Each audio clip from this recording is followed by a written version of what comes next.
Kalau kita minta dengan Allah sesuatu hajat, kata para ulama, jangan sampai tersemat dekat fikiran kita. Kita berdoa sesuatu kepada Allah, kita memohon sesuatu hajat kepada Allah.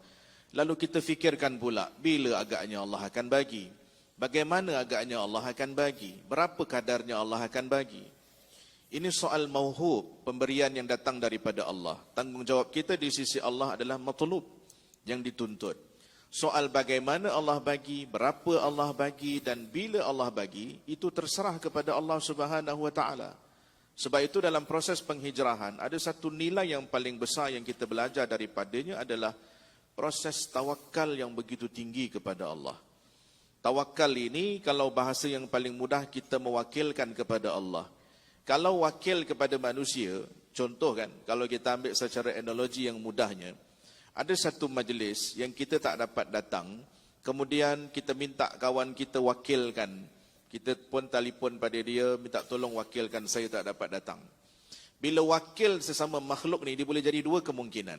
Sama ada yang wakil kita tu jauh lebih baik daripada kita, ataupun yang wakil kita itu adalah kurang sikit daripada kita, daripada kemampuan.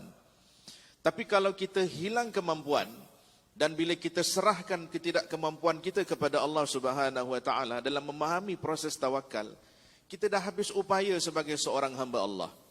Lalu kita ni sebagai manusia ada batasnya, ada hadnya. Tetapi di sisi Allah Subhanahu wa taala tak ada perkara yang mustahil. Kalau kita belajar proses tawakal yang ditarbiahkan oleh Rasulullah kepada Sayyidina Abu Bakar As-Siddiq radhiyallahu taala anhu, tawakalnya luar biasa. Nabi cuma datang sahaja, itu pun pada bukan waktu yang biasa. Soalan Sayyidina Abu Bakar, adakah Tuhan mahu saya mengikut kamu? Itu sahaja, ikut sahaja. Tawakalnya begitu tinggi. Tak tanya soalnya macam mana, tadi Ustaz Nabi sebutkan, tak tanya sampai bila.